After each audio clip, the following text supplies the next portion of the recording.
Hello hello hello दोस्तों, क्या हाल है। तारीख आज 2 अप्रैल 2026, दिन गुरुवार, हिंदी तिथि चैत्र पूर्णिमा। और आइए बात करते हैं आज के मुख्य समाचार में देश भर की तमाम बड़ी खबरों पर नजर डालते हैं। देखिए दोस्तों, एक तो आज का दिन हनुमान प्रकट्य दिवस के रूप में मनाया जाता है। हनुमान जन्मोत्सव के रूप में देश भर में उत्साह का माहौल है और इस बार हनुमान जयंती के मौके पर 30 सालों बाद दुर्लभ संयोग बन रहा है। यूपी, अयोध्या और प्रयागराज में भी भव्य तैयारियां की गई हैं। हनुमान जयंती पर सालों बाद चित्रा नक्षत्र का ये महासंयोग बन रहा है। तो आज 2 अप्रैल को इस शुभ मुहूर्त में हनुमान जी की पूजा करना बहुत ही लाभदायक रहेगा। तो हनुमान जयंती के मौके पर आज हनुमान चालीसा का पाठ करना चाहिए। और बजरंग बली की पूजा का जो शुभ मुहूर्त रहेगा वो कब रहेगा, ये टाइमिंग और समय भी आप देख सकते हैं। हनुमान जन्मोत्सव पर पूजन विधि की जानकारी भी आप स्क्रीन पर देख लीजिएगा। तो आप सभी देशवासियों को हनुमान जयंती की ढेर सारी हार्दिक शुभकामनाएं। गोटा वाले बजरंग बली की कृपा हमेशा आपके जीवन पर बनी रहे। उनका आशीर्वाद, कृपा दृष्टि, कृपा प्रसाद आपके जीवन में दिन दुगुनी रात चौगुनी तरक्की लाए। इन्हीं शुभ मंगल कामनाओं के साथ देखिए, हनुमान जी की एक सीख जीवन में सफलता पाने के लिए सिर्फ ताकत नहीं बल्कि समझदारी, धैर्य और सही सोच की जरूरत होती है। हनुमान जी ने ये सीख दी थी जब वो माता सीता से मिलने गए थे रावण के बगीचे में। और आज देश की राजधानी दिल्ली में भी हनुमान जयंती की धूम कुछ यूं देखने को मिलेगी। 1000 से ज्यादा जगहों पर आयोजन होगा। मुख्यमंत्री रेखा गुप्ता से सार्वजनिक अवकाश की भी मांग की जा रही है। वैसे कई लोगों के मन में इस बात को लेकर, छुट्टी को लेकर भी कंफ्यूजन है कि क्या हनुमान जयंती के मौके पर आज बैंक, शेयर बाजार वगैरह खुले रहेंगे या बंद रहेंगे। तो आपको बता दूं, इस अवसर की कोई सरकारी छुट्टी नहीं होती है। तो आज बैंक भी चालू रहेंगे और स्टॉक मार्केट भी ओपन रहेगा। ओके, और चलिए आगे बढ़ते हैं अपन खबरों में। सबसे पहले आज के कुछ बड़े इवेंट देखिए। आज के दिन को दोस्तों 2 अप्रैल को विश्व ऑटिज्म जागरूकता दिवस के रूप में भी मनाया जाता है। और वहीं खबर है, उड़ीसा राज्य में आज 2 अप्रैल से वाहनों के पीयूसी सर्टिफिकेट की जांच में सख्ती बढ़ती जाएगी। बिना वैध पीयूसी वाले वाहनों पर कड़ी कार्रवाई भी होगी। वायु प्रदूषण को नियंत्रित करने के लिए उड़ीसा सरकार की तरफ से यह नया निर्देश जारी किया है। और वहीं मौसम विभाग ने भी चेतावनी दी है। आज 2 अप्रैल से कई राज्यों में आंधी बारिश की चेतावनी है। बारिश का दौर फिर से शुरू होगा। राजधानी दिल्ली से लेकर यूपी, बिहार तक तूफान की भी चेतावनी है। आज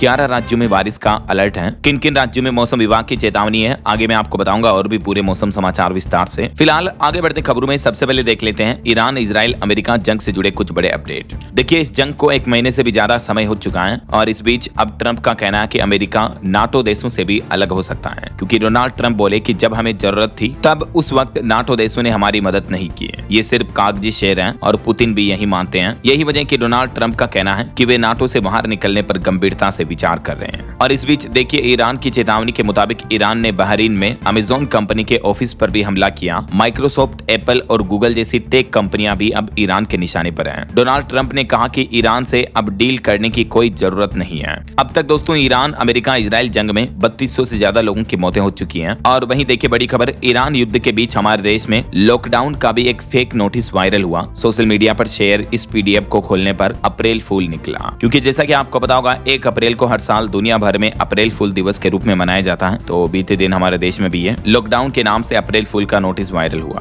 और युद्ध के हालातों के बीच भी केंद्र सरकार का एक बार फिर से ये कहना है कि हमारे देश में ईंधन और एलपीजी का पर्याप्त भंडार है, कोई कमी नहीं है। केंद्र सरकार की तरफ से ये जानकारी दी गई। चलिए आगे बढ़ते खबरों में। देखिए आप अगला अपडेट, अटारी और वाघा बॉर्डर पर रीट्रीट सेरेमनी का समय बदला गया। अब शाम 5:30 से 6 बजे तक होगी ये सेरेमनी। आज से ही नई टाइमिंग लागू हुई, मतलब अप्रैल से ही। और खबर है, भारतीय रिजर्व बैंक आरबीआई ने बड़ा कदम उठाया। यूपीआई और डिजिटल पेमेंट्स के लिए अब 2 फैक्टर ऑथेंटिकेशन अनिवार्य होगा। अप्रैल से ये नया नियम लागू हो चुका है। यानी अब गूगल पे, फोन पे वगैरह से डिजिटल पेमेंट करना और भी ज्यादा सेफ और सुरक्षित होगा, चाहे आप नेट बैंकिंग का इस्तेमाल करते हो या किसी भी ऑनलाइन डिजिटल पेमेंट तरीके का। देख सकते हैं आप डिटेल्स क्या है ये नया नियम और इसका असर क्या होगा आम आदमी पर। वहीं खबर है, राजस्थान राज्य में मिड डे मील और कुक कम हेल्पर्स का मानदेय सरकार ने बढ़ाया। अब हर महीने मिलेंगे 2467 रुपए प्रति महीना, इतना मानदेय दिया जाएगा। और ये बढ़ोतरी कल 1 अप्रैल 2026 से ही लागू हो चुकी है। पहले मानदेय 1697 रुपए था, इसको भजनलाल सरकार ने बढ़ा दिया है। वहीं खबर है, बिहार में नया मुख्यमंत्री कौन बनेगा, 10 अप्रैल तक साफ होगी तस्वीर। सांसद मनोज तिवारी की तरफ से बड़े संकेत भी दिए गए। मीडिया रिपोर्ट्स के मुताबिक वर्तमान मुख्यमंत्री नीतीश कुमार के इस्तीफे के बाद बिहार में बीजेपी का नया सीएम बन सकता है ऐसा। चलिए अगली बड़ी खबर देखिए, उत्तर प्रदेश के मुख्यमंत्री योगी आदित्यनाथ ने यूपी में फार्मर रजिस्ट्री लागू करने के निर्देश दिए। सभी किसानों को योजनाओं का लाभ दिलाने पर भी जोर दिया। किसानों का ये फार्मर रजिस्ट्री आईडी कार्ड बनाया जाएगा, जिससे कि किसानों को सभी तरह की सरकारी योजनाओं का लाभ समय पर मिल सके ऐसा। वहीं उत्तर प्रदेश के राजकीय महाविद्यालयों के शिक्षकों को भी योगी सरकार ने बड़ी सौगात दी है। अब प्रमोशन से जुड़ी संविदा सेवा और बरसों पुरानी मांग भी उनकी पूरी हो चुकी है। जी हाँ, यूपी के राजकीय महाविद्यालयों के टीचर्स के लिए अच्छी खबर है। जो टीचर पहले संविदा में थे, बाद में नियमित हुए, उनके लिए यूपी की योगी सरकार ने बड़ा फैसला लिया है, जिसके तहत अब ऐसे टीचर्स को भी है। पुरानी संविदा सेवा को करियर एडवांसमेंट स्कीम यानी CAS के तहत पदोन्नति के लिए जोड़ा जाएगा, यानी संविदा से परमानेंट हुए टीचर्स को भी प्रमोशन वगैरह के पूरे लाभ मिल पाएंगे। ऐसा तो यूपी सरकार के इस फैसले का लाभ किन किन टीचर्स को मिलेगा, इसके बारे में डिटेल्स भी आप देख सकते हैं। जो टीचर्स इन सालों में नौकरी ज्वाइन किए हैं उनको इस योजना का लाभ मिलेगा, ऐसा है ना। चलिए अगली बड़ी खबर आ रही है कि दिवालिया प्रक्रिया के दौरान भी मिलेगा घर का कब्जा, टावर वाइज बिकेंगे प्रोजेक्ट्स। वित्त मंत्री निर्मला सीतारमण की तरफ से खुद ये बात की जानकारी दी गई और उन्होंने संसद में घोषणा करते हुए कहा कि जो भी हमारे देश में रियल एस्टेट से जुड़े प्रोजेक्ट्स दिवालिया प्रक्रिया से गुजर रहे हैं, तो भी ऐसे प्रोजेक्ट्स के घर खरीदारों को भी उनका कब्जा मिल सकेगा, उन्हें उनका मालिकाना हक मिलेगा। ऐसा केंद्र सरकार की तरफ से यह नया निर्देश भी जारी किया है और वित्त मंत्री ने इस बारे में ट्वीट भी किया है, देख सकते हैं आप। चलिए खबर देखिए, 2000 रुपए के नोटों को लेकर रिजर्व बैंक RBI ने बड़ा अपडेट जारी किया और कहा कि सर्कुलेशन से बाहर किए गए अब तक 2000 रुपए के 98.45% नोट वापस आ चुके हैं, रिजर्व बैंक के पास आ गए हैं बैंकों के जरिए, यानी ऑलमोस्ट 1.5% नोट अभी भी या तो बाजार के सर्कुलेशन में है या तो फिर काला बाजारी के धन के रूप में पड़े हैं वो। ये रिजर्व बैंक की तरफ से लेटेस्ट डेटा जारी किए गए नए वित्त वर्ष के पहले ही दिन, है ना। चलिए अगली खबर देखिए दोस्तों, सोना चांदी के भाव पर अपडेट आ रहा। ईरान युद्ध के हालातों के बीच सोना 4120 रुपए बढ़कर 1,51,000 रुपए प्रति 10 ग्राम पहुंच चुका है। वहीं चांदी की कीमतों में 9,701 रुपए की बढ़ोतरी हुई एक ही दिन में और अभी चांदी का भाव 2,40,000 रुपए प्रति किलो चल रहा है। बाकी अलग अलग कैरेट के हिसाब से गोल्ड का प्राइस आप देख सकते हैं। और बड़ी खबर आ रही है, युद्ध के हालातों के बीच महंगाई बढ़ी है देश में और दुनिया भर में। देखिए आप, जेट फ्यूल लगभग 100% महंगा हो चुका है, यानी डबल हो गया। लेकिन सरकार का कहना है कि इस जेट फ्यूल के महंगा होने का असर भी भारत में दिखाई नहीं देगा, यानी भारत की एयरलाइंस कंपनियां दाम नहीं बढ़ाएगी, क्योंकि जेट फ्यूल महंगे होने के एवज में केंद्र सरकार ने कीमतों पर 25% का कैप लगा दिया है। तो इससे घरेलू उड़ानों का किराया जरूर कंट्रोल में रहेगा। हालांकि मीडिया रिपोर्ट्स आ रही हैं कि जेट फ्यूल के दाम करीब जो 9% 10% तक बढ़े हैं, जबकि दुनिया के कई देशों में तो 100% तक महंगा हो गया, डबल हो गए हैं। तो इस वजह से हवाई सफर और महंगा हो सकता है। और इस बीच देखिए, भारत की घरेलू एयरलाइंस कंपनी इंडिगो ने तो एक बड़ा फैसला भी ले लिया है। इंडिगो की घरेलू उड़ानें अब 950 रुपए, जबकि इंटरनेशनल उड़ानें 10,000 रुपए तक महंगी होगी। पिछले 18 दिन में इंडिगो कंपनी ने ये दूसरी बार किराया बढ़ा दिया।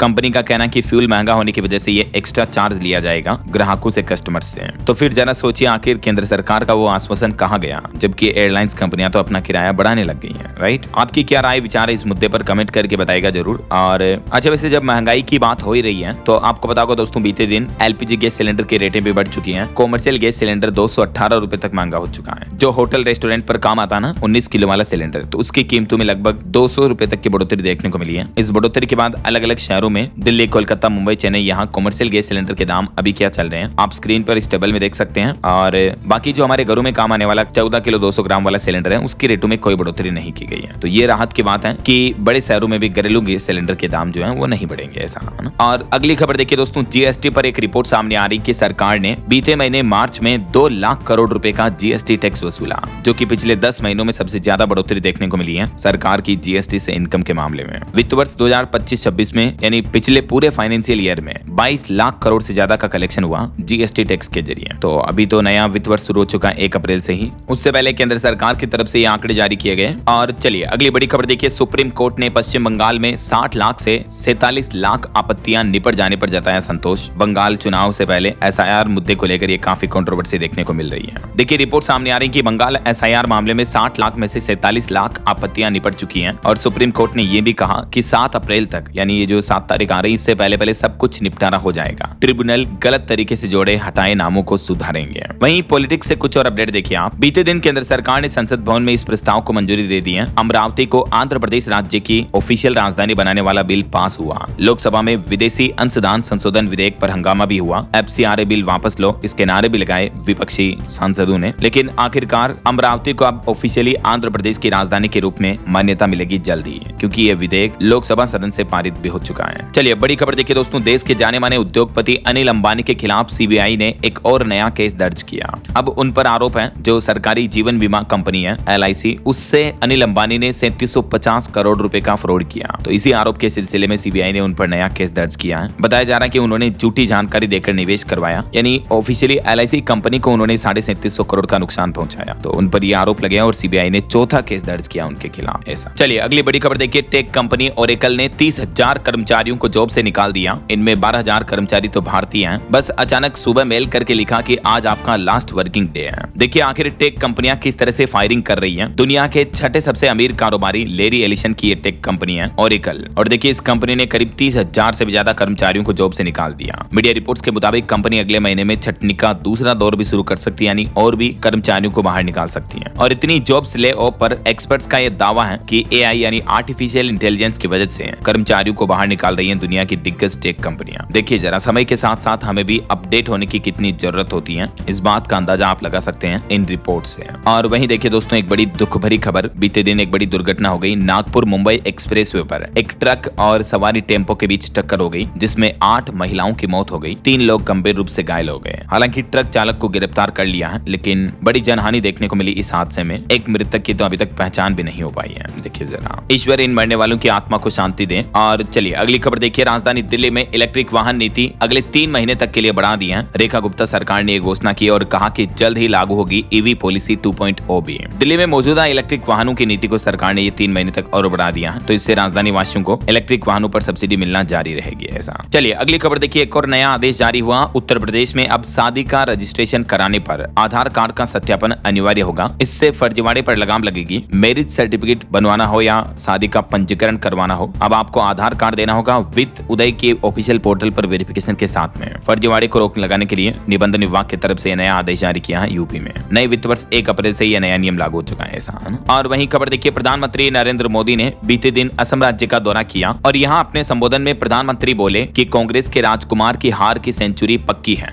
ममता बनर्जी ने कहा कि भाजपा हमारा पैसा लूट रही और झूठ बोल रही है। पीएम मोदी ने असम के चाय बागान में चाय की पत्ती तोड़ी, महिला कामगारों के साथ सेल्फी भी ली और वहीं इधर केरलम में राहुल गांधी ने बस में भी सफर किया। तो ये कुछ राजनीतिक माहौल हलचल देखने को मिल रही है। चलिए अगली खबर देखिए, लग्जरी कार खरीदने वालों के लिए खुशखबरी, भारत में लैंड रोवर 70 लाख रुपए तक सस्ती होगी। भारत यूके ट्रेड डील के तहत कस्टम ड्यूटी में कटौती का फायदा ग्राहकों तक पहुंचाने की तैयारी में है सरकार। तो ये एक राहत की खबर है। और बाकी दोस्तों, अप्रैल महीने की शुरुआत के साथ ही कई सारे नए नियम भी लागू हो चुके हैं। जैसे अब मकान मालिक का पैन कार्ड देना अनिवार्य हो गया है। 1 अप्रैल से किराया भरने वालों के लिए भी 3 नियम बदल चुके हैं। एक तो मकान मालिक को पैन कार्ड अब जरूरी देना होगा। मेट्रो शहरों की लिस्ट लंबी हुई, अब ज्यादा छूट मिलेगी। रेंट एग्रीमेंट में सफाई जरूरी होगी। ये सब कुछ बयान आपको सबमिट करने होंगे, तभी आपका पैन कार्ड और टैक्सेशन सिस्टम सही रह पाएगा। ये नया नियम लागू हो चुका अप्रैल से ही। और इसके अलावा बच्चों की पढ़ाई और हॉस्टल के नाम पर भी अब आपको 30 गुना ज्यादा टैक्स छूट मिलेगी। 1 अप्रैल 2026 से इनकम टैक्स से जुड़े भी कई सारे नियम बदल रहे हैं। मैंने आपको डीएलएस न्यूज चैनल पर इस अलग से वीडियो में जानकारी बताई है। अगर आप 1 अप्रैल से लागू होने वाले सभी नए नियमों की विस्तृत जानकारी देखना चाहते हो दोस्तों, तो ये वीडियो जरूर देख लीजिएगा आज की ये खबरें समाप्त होने के बाद, है ना। ओके, और चलिए अगला अपडेट देखिए। ईरान जंग के हालातों के बीच हमारे देश के प्रधानमंत्री नरेंद्र मोदी ने सुरक्षा पर कैबिनेट कमेटी मीटिंग की अध्यक्षता की। पश्चिम एशिया में चल रहे तनाव और हालातों की समीक्षा की है और इस दरमियान प्रधानमंत्री ने एलपीजी और पेट्रोल डीजल समेत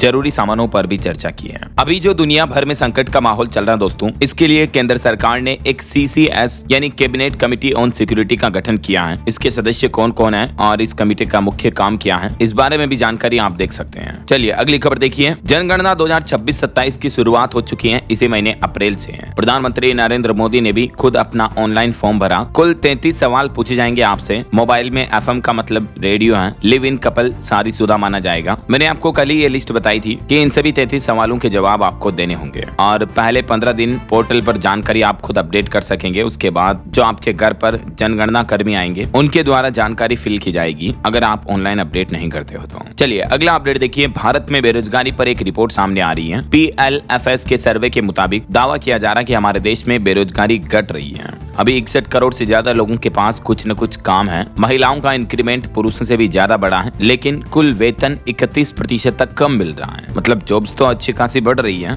देश में श्रम भागीदारी बढ़ी है, बेरोजगारी घटी है, यानी अर्थव्यवस्था क्राइसिस मोड में नहीं है। लेकिन अभी भी पुरुषों से उनका वेतन करीब 5900 या 31% तक कम है। 6000 रुपए कम तनख्वाह दी जा रही है हमारे देश में पुरुषों को ऑन एवरेज हर महीने। ये बड़ी चिंता की बात है। इस सर्वे के कुछ और डेटा भी आप देख सकते हैं। बहरहाल अभी तो अपन कुछ और महत्वपूर्ण और काम की खबरें देखेंगे दोस्तों, लेकिन फिलहाल वक्त तो चला है आज के ताजा मौसम समाचार जानने का। और हाँ, एक छोटी सी रिक्वेस्ट आपसे ये है कि अगर आप डीएलएस न्यूज चैनल से अभी तक भी जुड़े नहीं हो तो जुड़ जाइए। चैनल को सब्सक्राइब करके बेल आइकन जरूर दबा दीजिए और इस वीडियो पर एक लाइक और शेयर भी कर देना, ताकि आपको रोजाना की ताजा खबरें, महत्वपूर्ण मुख्य समाचार, काम के न्यूज अपडेट सबसे पहले आपके मोबाइल पर मिलते रहेंगे। ओके, और चलिए बिना टाइम वेस्ट किए सीधा आगे बढ़ते हैं मौसम अपडेट में। तो देखिए, उत्तर प्रदेश में भी तेज बारिश हुई। देर शाम ओले भी गिरे। मध्य प्रदेश राजस्थान में भी अलर्ट है। जम्मू कश्मीर के ऊंचाई वाले इलाकों में एवलांच का भी खतरा है। देश के 5 राज्यों में अगले 3 दिन तक मौसम में बदलाव रहेगा। देखिए कुछ अलग अलग राज्यों के मौसम की स्थितियां। मध्य प्रदेश के भोपाल सीहोर में आंधी के साथ साथ ओले गिरे। इंदौर देवास उज्जैन में भी अलर्ट है। कई जिलों में आंधी चलने की भी चेतावनी है। आज 2 अप्रैल को भी मध्य प्रदेश के इन जिलों में पानी गिरेगा, यानी आधे से ज्यादा जिलों में बारिश का अलर्ट है। और कल 3 अप्रैल को भी और परसों 4 अप्रैल को भी मध्य प्रदेश में बारिश की चेतावनी जारी रहेगी। चलिए दोस्तों, अब देखिए राजस्थान में भी मौसम विभाग का कहना कि आंधी बारिश से हुई अप्रैल महीने की शुरुआत और आज भी अलर्ट है। ओलों से फसलें खराब हुई, गर्मी थोड़ी कम हुई है। ऐसे में अब आगे कैसा रहेगा मौसम, तो राजस्थान में 2 अप्रैल से फिर से एक नया वेदर सिस्टम एक्टिव होने और बारिश का दौर शुरू होने का अलर्ट है।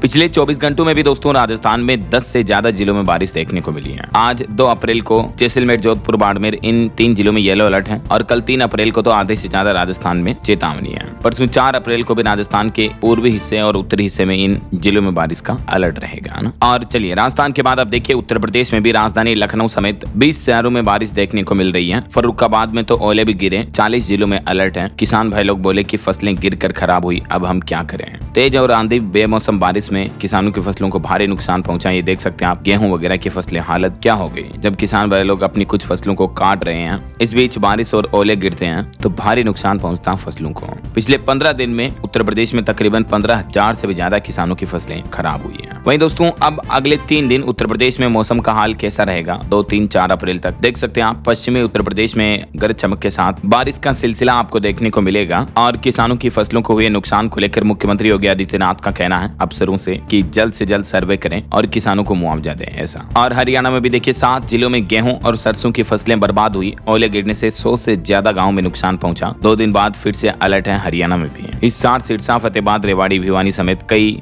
जिलों में गेहूं, सरसों और चने की फसलें खराब हो चुकी किसानों की। ये देखिए इतने ज्यादा ओले पड़े कि हिसार के एक ग्रामीण इलाके में किसान ओलों को बाल्टी में भरकर दिखाते हुए देख सकते हैं आप तस्वीर। अच्छा, पहाड़ी राज्यों की बात करें तो उत्तराखंड में भी देखिए पहाड़ों में बारिश और बर्फबारी के आसार रहेंगे। रुद्रप्रयाग में ओले गिरे। मैदानी इलाकों में धूप खिली रहेगी। देहरादून में तापमान 33 डिग्री के लगभग चल रहा है। और हिमाचल प्रदेश में भी रात 11 बजे तक तो मौसम विभाग ने बारिश और बर्फबारी का अलर्ट जारी कर रखा था, लेकिन अब कल और परसों 3, 4 अप्रैल को तेज बारिश और ओलावृष्टि की चेतावनी है, जो कि 7 अप्रैल तक बादल बरसते रहेंगे। मौसम खराब रहेगा। मौसम विभाग की चेतावनी से सेब बागवान के किसान भाई लोग भी चिंतित हैं। तो ये कुछ मौसम का हाल चल रहा है और बाकी अगले 24 घंटों के दौरान 2 अप्रैल, 3 अप्रैल को मौसम का हाल क्या रहेगा देख सकते हैं आप। किन किन राज्यों में बारिश की संभावना रहेगी। ज्यादातर राज्यों में कल 3 तारीख को बारिश हो सकती है ऐसा। कुछ राज्यों में आंधी तूफान और कुछ राज्यों में तेज बारिश का अलर्ट है ना। अच्छा, वैसे आप कौन से राज्य में, कौन से जिले में रहते दोस्तों, और आपके यहाँ अभी मौसम का हाल क्या चल रहा है, कमेंट करके बताएगा जरूर मुझे। ओके, और चलिए मौसम के बाद आगे बढ़ते खबरों में कुछ मार्केट अपडेट्स पर नजर डाल लेते हैं। तो देखिए आखिरकार काफी दिनों बाद भारतीय शेयर बाजार में थोड़ी तेजी देखने को मिली। सेंसेक्स 1187 अंक चढ़कर 73,134 पर बंद हुआ। निफ्टी में भी 348 पॉइंट की बड़ी तेजी रही। बैंकिंग, मीडिया और मेटल शेयर्स में ज्यादा खरीदारी देखने को मिली है। और वहीं खबर है नेशनल स्टॉक एक्सचेंज NSE और IGX के बीच एक बड़ी पार्टनरशिप हुई। अब भारत में होगी नेचुरल गैस की स्मार्ट ट्रेडिंग भी है। वहीं क्रिप्टो वर्ल्ड के लिए एक अलर्ट आ रहा।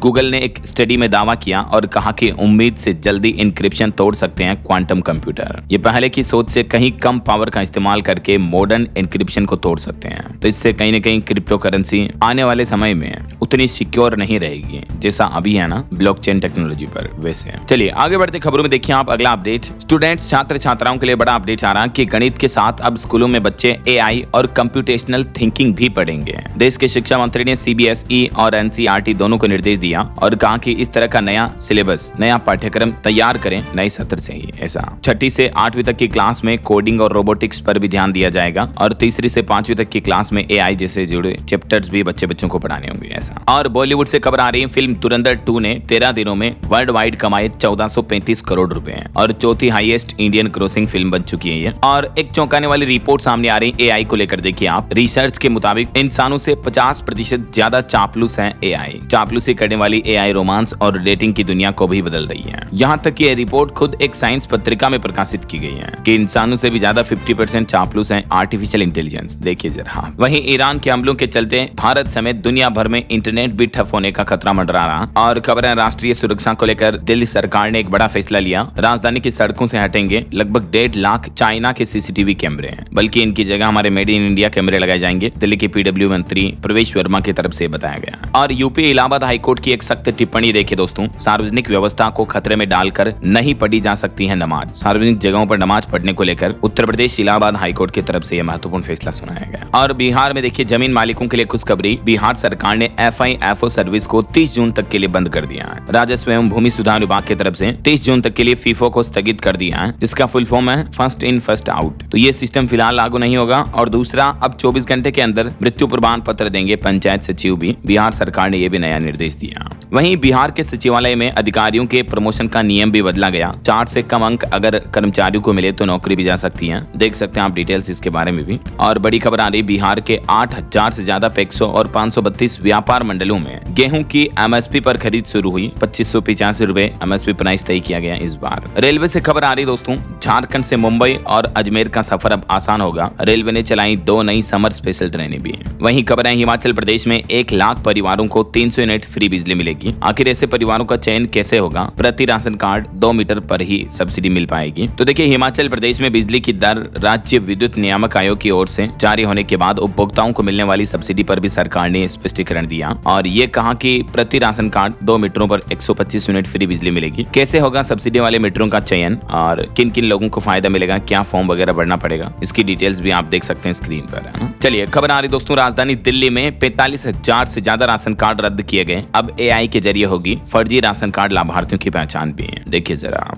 और वहीं खबर है, बिहार में भी स्मार्ट मीटर उपभोक्ताओं के लिए नई बिजली दरें लागू हो चुकी हैं इस महीने अप्रैल से ही। और इसमें टाइमिंग के अकॉर्डिंग अलग अलग यूनिट रेट लगेगा समय के अनुसार। सबसे कम यूनिट रेट लगेगा सुबह 9 से 5 बजे तक। तो अगर आप कोई बिजली के भारी भरकम उपकरण चलाते हो जैसे वॉशिंग मशीन, प्रेस, इस्त्री वगैरह, या और भी कोई ज्यादा करंट खाने वाला बिजली का उपकरण अगर चलाते हो तो उसे सुबह 9 बजे से शाम 5 बजे तक के बीच में इस्तेमाल करें, है ना। तो वो माइलेज अच्छा देगा आपको। बाकी बिहार में स्मार्ट मीटर वालों के लिए अब अलग अलग टाइम के अकॉर्डिंग अलग अलग यूनिट रेट लगेगा। ऐसा पीक आवर में ज्यादा महंगी मिलेगी बिजली। चलिए खबर देखिए, उड़ीसा विधानसभा में शिक्षक भर्ती में आरक्षण बिल पास हुआ। पब्लिक यूनिवर्सिटी में अब शिक्षकों की भर्ती में 50% रिजर्वेशन यानी आरक्षण दिया जाएगा सीधा। और वही खबर है, बिहार का पहला शिल्प ग्राम अक्टूबर तक होगा तैयार। मिथिला पेंटिंग से सजेंगे घर, पूरे गांव में लगेगी सोलर लाइट भी। इलाहाबाद हाईकोर्ट ने एक और फैसला सुनाया, कहा कि कोविड मुआवजे के लिए टेस्ट रिपोर्ट देना अनिवार्य है। एक मामले की सुनवाई करते हुए महत्वपूर्ण टिप्पणी की है। और बड़ी खबर आ रही है, सार्वजनिक वाहनों में भी VLTD और इमरजेंसी पैनिक बटन लगाना अनिवार्य होगा और ये डॉक्यूमेंट्स बने होंगे तभी जाकर सार्वजनिक वाहनों का फिटनेस PUC सर्टिफिकेट वगैरह बन पाएगा। ऐसा उत्तर प्रदेश परिवहन विभाग की तरफ से अप्रैल 2026 से ही है नया आदेश भी लागू कर दिया है ना। चलिए अगली खबर देखिए, हिमाचल प्रदेश विधानसभा में गूंजा एप्पल इंपोर्ट ड्यूटी का मामला। राठौर बोले कि 1.5 लाख परिवारों की रोजी रोटी पर संकट छाया हुआ है। FTA के खिलाफ संसद में प्रस्ताव भी पारित हुआ।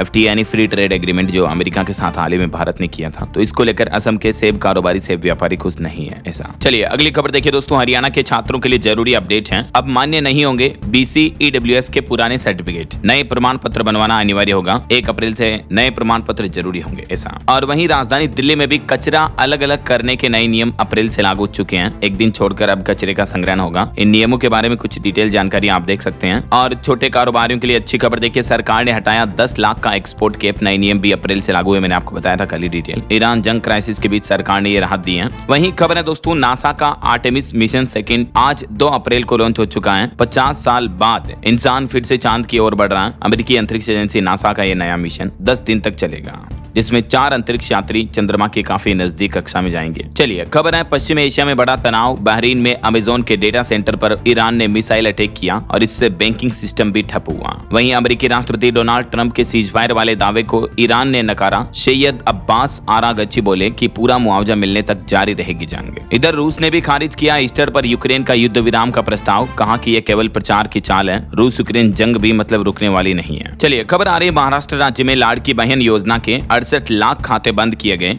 KYC नहीं होने के चलते महाराष्ट्र सरकार ने बड़ी कार्रवाई की है। और UPI ट्रांजैक्शन पर डेटा आ रहा कि पिछले साल भर में UPI से 308 लाख करोड़ के ट्रांजैक्शन हुए हैं। बीते महीने मार्च में हर दिन औसतन 1 लाख करोड़ का लेन देन हुआ। यूपीआई के जरिए। और खबर है, राजकुमार राव ने शुरू की गांगुली बायोपिक फिल्म की शूटिंग। दादा द सौरव गांगुली स्टोरी इस फिल्म का टाइटल होगा। हिमाचल प्रदेश के बजट सत्र में नया आदेश जारी हुआ। अयोग्य घोषित विधायकों को अब नहीं मिलेगी पेंशन, सदन में संशोधन विधेयक भी पेश किया गया। वहीं देखिए बड़ी खबर, राजस्थान में आरजीएचएस भुगतान संकट और गहराया। अब 15 मई से प्रदेश भर में पूर्ण बहिष्कार की चेतावनी दी है। आरजीएचएस के बकाया भुगतान को लेकर प्राइवेट अस्पतालों में अब आक्रोश बढ़ता जा रहा है। 30 अप्रैल तक 50% भुगतान नहीं हुआ तो 15 मई से इस योजना का पूर्ण बहिष्कार करेंगे देश भर के सभी प्राइवेट सेक्टर के हॉस्पिटल्स भी। आरजीएचएस का मतलब है राजस्थान गवर्नमेंट हेल्थ स्कीम के तहत जो प्राइवेट अस्पतालों ने इलाज कर दिए, लेकिन उनका बजट राजस्थान सरकार ने अभी भी जारी नहीं किया है। ऐसा वहीं राजस्थान में स्कूल हादसों पर भी हाईकोर्ट सख्त हुआ। अब राजस्थान सरकार ने मॉनिटरिंग कमेटियां भी बनाई। और पॉलिटिक्स से खबर देखिए, पंचायत निकाय चुनाव से पहले राजस्थान में बीजेपी एक बड़ा दांव खेलने जा रही। दिव्यांगों को 4% आरक्षण की मांग से अब सियासत गर्म हुई है। बीजेपी ने दिव्यांगों के लिए मांग उठाई है और इसे सामाजिक न्याय के साथ चुनावी रणनीति भी माना जा रहा। राजस्थान राज्य में पंचायत चुनाव को लेकर वही खबर है, उत्तर प्रदेश में तेजी से लागू होगी फार्मर रजिस्ट्री भी। मुख्यमंत्री योगी आदित्यनाथ ने सीवीड लगाकर आईडी बनाने के निर्देश भी दिए हैं। और सरकार का बयान आ रहा है कि क्रूड ऑयल की कीमतें $100 के पार हैं, फिर भी देश में तेल की कीमतें स्थिर हैं। सरकार ने पर्याप्त आपूर्ति का भी भरोसा दिया। और मार्च में सरकार का जीएसटी संग्रह भी 2 लाख करोड़ रुपए के पार रहा। सरकार की तिजोरी में टोटल 22.27 लाख करोड़ रुपए जमा हुए बीते पूरे वित्त वर्ष में।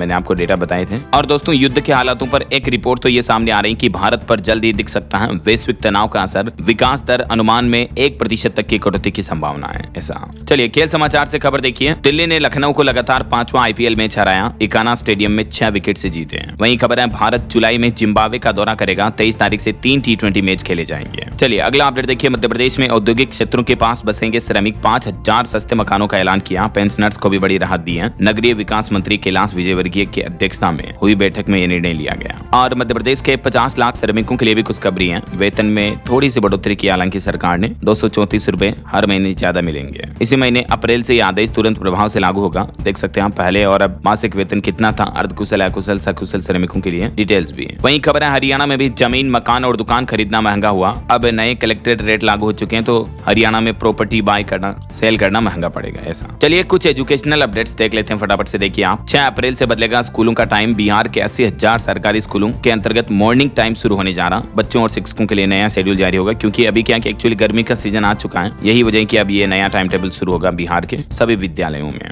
वहीं हरियाणा में मुक्त शिक्षा के लिए सरकार ने आय सीमा, इनकम लिमिट को घटा दिया। 8 लाख से घटाकर 1,80,000 कर दिया। चिराग योजना में बड़ा बदलाव किया है। अब इस योजना के तहत केवल वही बच्चे स्कूलों में निःशुल्क पढ़ाई कर सकेंगे जिनके परिवारों की सालाना वार्षिक आय 1,80,000 रुपए या इससे भी कम है। तो पहले जबकि इसमें लिमिट 8 लाख तक की थी। ऐसा और देखिए, उत्तर प्रदेश के 99,000 से ज्यादा युवाओं को स्किल ट्रेनिंग देगी योगी सरकार। नौकरी पाने की राह भी आसान होगी। नई सत्र से यूपी सरकार का ये नया प्लान है। ओके, और अंत में दोस्तों आज के राशिफल पर नजर डाल लेते हैं। तो देखिए, वृष राशि वालों को धन लाभ मिलेगा। कन्या राशि वालों को तरक्की और मीन राशि के लोगों को नौकरी में बदलाव का भी अच्छा मौका मिलेगा। बाकी ये जो पूरा अप्रैल का महीना है, ये पूरा महीना भी 7 राशियों के लिए स्पेशल फायदेमंद रहेगा। मिथुन और सिंह वालों को प्रमोशन मिलेगा। कर्क राशि वालों को धन लाभ भी हो सकता है। बाकी आज के राशिफल में अलग अलग राशियों का राशिफल आप देख सकते हैं स्क्रीन पर। और हाँ दोस्तों, आप मुझे कमेंट करके बताइए कि भारत के प्रथम अंतरिक्ष यात्री कौन थे। कमेंट करके बताइए उनका नाम। सही जवाब देने वाले लोगों को रैंडमली सेलेक्ट होने पर डीएलएस न्यूज टीम की तरफ से शानदार सरप्राइज गिफ्ट जीतने का मौका मिलेगा। और इसी के साथ ही अगर आपको वीडियो अच्छा लगा तो इसे लाइक करना, शेयर भी करना। डीएलएस न्यूज चैनल को सब्सक्राइब करके बेल आइकन जरूर दबा देना, रोजाना ऐसी इन्फॉर्मेटिव जानकारियां, महत्वपूर्ण समाचार दिखते रहने के लिए। ओके, ख्याल रखिएगा अपने आप का, अपने परिवार का। मिलेंगे अगले नेक्स्ट अपडेट में, तब तक के लिए जय हिंद, जय भारत, वंदे मातरम।